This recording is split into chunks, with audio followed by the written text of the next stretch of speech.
Hello fellow modelers and styling fanatics, welcome back to my channel. I hope that everyone is doing fine and enjoys the hobby. This week, things are slowly returning back to their normal pace, so I had some extra time to catch up with your updates and prepare a new broadcast for the concrete bunker. Once again, my friends, I'm going to ask you to grab a seat so you can be more comfortable and crack the mandatory cold one, because on the menu today we have the final reveal of the Steyr RSO with PAK 40 from Italeri in 1 to 35th scale and kit number 355. So without further ado, here it is. Since the last time you have seen it, I managed to paint and attach the tracks, paint and weather the driver's compartment, the track bed, if you can call it like this, and the main gun. Let's take one thing at a time and talk about each step individually. Let's start from the tracks first. Tracks, as I have shown in the unboxing video, are the rubber band ones. I painted them using the track primer from Vallejo and then fused them together with a hot screwdriver. But because the bond wasn't strong enough, I used some staples to staple them from the inside. You will now probably won't be able to see them because my cell phone has no good. There is one, and probably somewhere here is the other one. Anyway, I did this to strengthen the bond and to keep the tracks in place. The next issue I faced with the tracks was because of their nature of rubber bands, they wouldn't stay on the wheel, so no track sag was depicted. I tried super glue, but it wasn't strong enough to keep them in place, so the only other option I had on hand was a hot glue gun. So I applied a small bit of hot glue in each of the roads, and then keep them in place with my hands for 5 minutes, and here they are. As you can see, the outcome is really good, apart from this side, which I have done it twice. This track wouldn't stay in place whatever I tried. But anyway, if I want, I can fix it by adding some mud. And that was everything on the tracks. Moving along, I then painted and added the driver's hats over here. Dark yellow was the main color, as I said. I have done some chipping with dark rust and some grime sticks on each side and a dark wash. Everything fell together just fine. Let me give you a closer look. And I have added also the water slide decals, one over here. On the other side I haven't added it because it is behind the driver's hats, so no need to do that. And the license plate over here in the front, and the last one is over here in the back.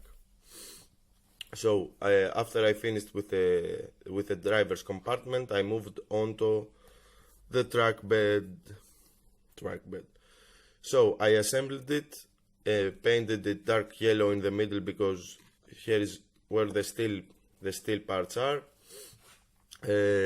I gave it a coat of a dark wash, and then I have used Tamiya weathering powders. Give me a moment.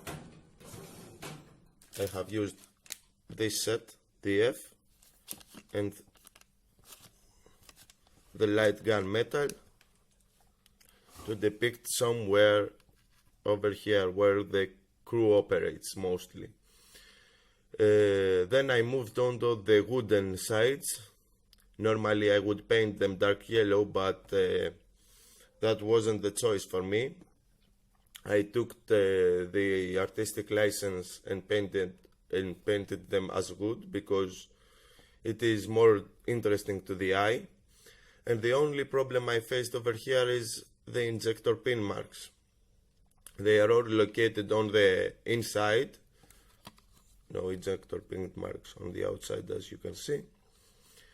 And I was really afraid to fill them with putty and sand them down because I would miss I would definitely miss the wood texture over here. So I left them as they are. They are not a big problem for me, if you ask me. Finally, I have assembled and painted the main gun, also did some weathering on it, and I am pretty happy with it because we have full rotation. We can move it back and forth, and we have this part over here that is moving. Let me show you. Yeah. Okay, it's stuck sometimes because of the paint. And I have 3 to 3 movable parts on a build, and I'm pretty happy about that. Kit gives you also some spare cells. I assembled 2 of them and put them over here. And that was everything about that I have done since the last time you have seen it. Now, in conclusion, this kit is really solid and great for its age.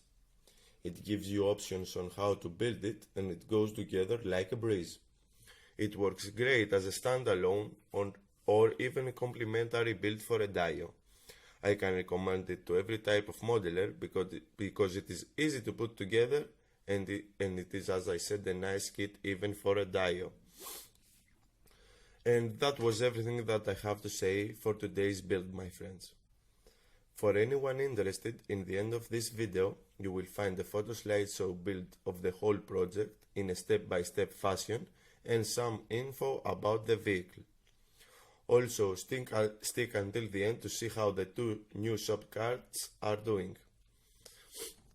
Before I go, I want to thank each and every one of you guys for watching. I also want to welcome any newcomers. I hope that all of you are enjoying my videos and what I do here.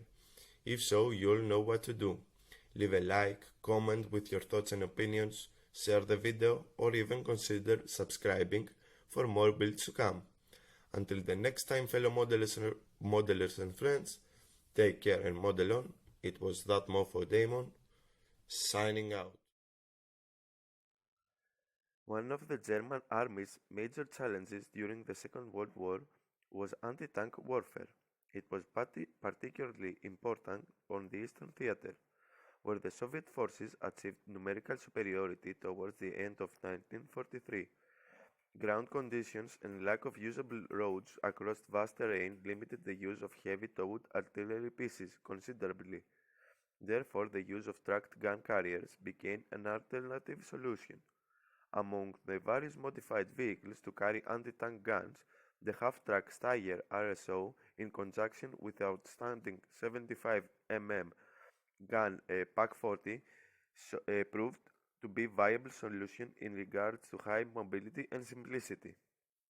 Technical data: length 4.57 meters, width 1.99 meters, weight 5.2 tons, range 250 kilometers, crew of 4, armament 1, 7.5 centimeters, PAK 40.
Here they are, the little rascals, as you can see. They are bigger right now. They can walk all by themselves all alone. And they have also started to eat from their own and go to the toilet. Here is Moose. He is the quiet guy. And Simbi, the noisy guy.